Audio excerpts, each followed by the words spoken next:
Right bulletin లో మరో breaking news అయితే చూస్తున్నాం. నల్గొండ జిల్లా కోతాడ మండలం చిమిర్యాల గ్రామంలో భూ కబ్జా ఆరోపణలు వెలుగులోకి వచ్చాయి. అధికారుల అండదండలతో తమ కుటుంబానికి చెందిన భూమిని అక్రమంగా కబ్జా చేస్తారని బాధిత కుటుంబం ఆవేదన వ్యక్తం చేసింది.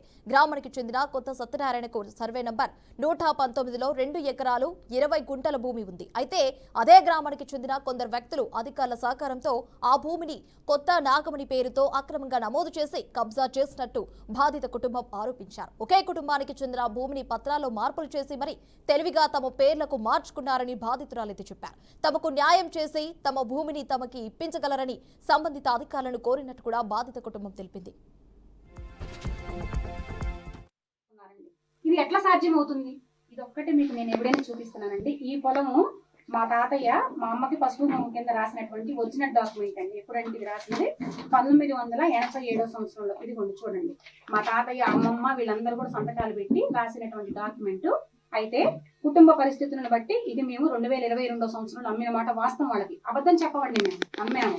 అమ్మినప్పుడు ఇప్పుడు వారసురాలుగా ఏం అమ్మినప్పుడు ఏమో సంతకం పెట్టాలి కదండి, ఏమో సంతకం పెట్టలేదు.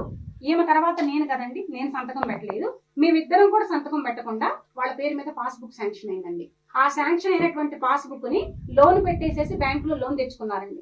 ఇది ఎట్లా సాధ్యం అవుతుంది అంటే, పేర్లు ఒకటే అయితే రెవెన్యూ డిపార్ట్మెంట్ వాళ్ళు ముందు వెనక ఆలోచించారంటే వాడు చెప్పేటువంటి సమాధానం ఏంటంటే అధికారం వాళ్ళది, మేమేమీ చెయ్యి. ఈ ప్రూఫ్స్ తో సహా వెళ్తే మాలాంటి వాళ్ళను కోర్టుకి వెళ్ళమంటున్నారు. ఏమని తీసుకుని కోర్టుకి వెళ్ళగలనా నేను?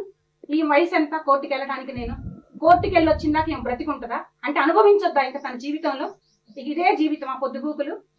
అదేమంటే మా వల్ల కాదు. మీకు ఏదైనా డౌట్ ఉంటే ఎంఆర్ఓ గారు సింపుల్ గా అండి మొన్న కొంచెం గట్టిగా మాట్లాడేసి మన అన్నయ్య గారిని వీరబాబు అన్నయ్య గారిని తీసుకొని వెళ్తే వాళ్ళు మాట్లాడిన మాటని సింపుల్ గా కోర్టుకి వేసుకోండి. కోర్టుకి వేసుకుంటే ఎన్ని సంవత్సరాలకు తేలాలి కోర్టుకి వెళ్తే? అప్పటి వరకు ఏం బ్రతికుంటుందా? ఏం అనుభవించలేనటువంటి ఆస్తి కూడా మాకు అవసరం లేదండి. మేము కోరేది ఒకటే, మాకు భూమి రావటం రాకపోవటం అనేది ప్రధానమైనటువంటి సమస్య కాదు కానండి. నేను అడిగేది ఒకటే ఏంటంటే, ఇట్లా అధికారాన్ని అడ్డం పెట్టుకొని చెయ్యనటువంటి వాటిని కూడా చేసుకోవటం అనేది కరెక్టా?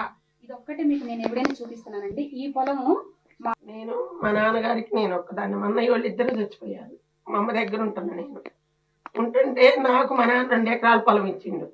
ఆ పొలం కూడా మేము అమ్మేసుకున్నాం, అన్ని చేసుకున్నాం. నేను మా నాన్న ఇందులో మనకి 2 ఎకరాలు ఉందమ్మా, మన దాంట్లో మనం ఎక్కువ అమ్ముకున్న దాంట్లో మనకి సంబంధం లేదు అని మేము అమ్మలేదు. అసలు వాళ్ళకి ఎవడికి అమ్మలే.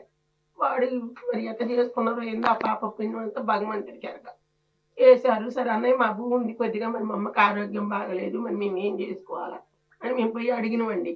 అడిగితే అది వాడి పేరు మీద ఉంది, వీడి పేరు మీద ఉంది అని చెప్తుండు. మరి నువ్వు 10 మంది చెప్పేవాడు ఇకండి. మరి చెప్పినప్పుడు మరి మాకు కూడా ఒక న్యాయం చేయాలిగా.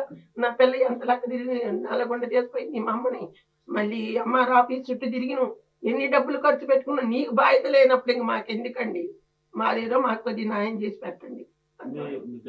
ఏం మాట్లాడతాను వాడికి తడిచి ఉత్తపోసుకుంటుంటే అధికారం నా చేతిలో ఉంది, అధికారం నా చేతిలో ఉంది. వాడు ఎవడైనా అడిగిపోయి మాట్లాడటానికి. మరి నేను 2001వ సంవత్సరంలో నేను లవ్ మ్యారేజ్ చేసుకుని ఇక్కడ నుంచి వెళ్ళిపోవడం జరిగింది.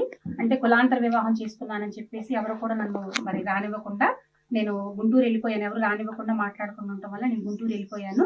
ఇంటికి రావటం అనేది జరగలేదు. 2010లో మా తాతయ్య చనిపోయినప్పుడు ఫస్ట్ టైం నేను ఇంటికి వచ్చాను. ఆ తర్వాత నేను ఒక్కదాన్ని మధ్య మధ్యలో వస్తూ పోతూ ఉన్నాను. 2020లో ఫస్ట్ టైం మా అత్తగారు చనిపోయినప్పుడు నిద్ర చేయడం కోసం అని చెప్పి మమ్మల్ని తీసుకొచ్చారు. ఇక అలా వస్తూ పోతూ ఉన్నటువంటి క్రమంలో మొన్న లాస్ట్ ఇయర్ సెప్టెంబర్ 28వ తారీఖు అమ్మమ్మ గారికి బాగోలేకపోవటం వల్ల నన్ను ఇక్కడికి రావడం జరిగింది. వచ్చిన తర్వాత అమ్మమ్మకి ఆరోగ్యం బాగోలేక అమ్మ మరి చేనికాడ పొలం ఉంది, మనకి కాలువ దగ్గర పొలం ఉంది, 5 ఎకరాల 32 గుంటలు. 1 ఎకరం 12 గుంటలు అమ్మాము. ఒక 2 ఎకరాలు కృష్ణయ్య గారికి అమ్మాము. ఇంకా 220 ఉందమ్మా మనకి. అమ్మ బరిగొడ్లు మేపుకుంటుంది అందులో. మరి దాన్ని ఏదో ఒకటి చెయ్యమ్మా. కృష్ణయ్య గారికి కూడా మనం రిజిస్ట్రేషన్ చేయలేదు, ఒక డాక్యుమెంటే చేశాడు తాతయ్య కాబట్టి అతను పిలిపించమంటే కృష్ణయ్య గారిని పిలిపించి మాట్లాడాము. మరి కొలత వేయించండమ్మా చూసుకొని తీసుకుందాం అనుకునే టైంకి మరి గురవయ్య గారు వచ్చేసి ఇది మీది కాదు, ఇది పలానోళ్ళదని చెప్పడం జరిగింది. మరి నేను అప్పుడు ఎంఆర్ఓ ఆఫీస్ దగ్గరికి వెళ్ళి పహానీలన్నీ తీపిస్తే 2001లో నేను పెళ్లి చేసుకోవటం, 2004 నుంచి వాళ్ళు తెలివిగా మరి పేపర్లు అంటే పేర్లన్నీ మార్చడం జరిగిందండి. ఏంటి అని ఆలోచిస్తే మరి మన కమ్యూనిటీ కానటువంటి వ్యక్తిని చేసుకుని వెళ్ళిపోయింది కాబట్టి అవసరం లేదు దానికి అన్నట్టుగా వాళ్ళ బిహేవియర్ ఉంది. నేను ఇప్పుడు వచ్చి ఫైట్ చేస్తుంటే ఎంఆర్ఓ ఆఫీస్ దగ్గరికి వెళ్ళిన ఎక్కడికి వెళ్ళినా కూడా మేమేమీ చేయలేము, విత్ సాక్ష్యాలతో వెళ్ళినా కూడా, డబ్బులు ఖర్చు పెట్టుకుని సాక్ష్యాలు తీసి వెళ్ళినా కూడా, పొలం దగ్గర అందరూ చెప్తున్నా కూడా ఎవ్వరూ కూడా మరి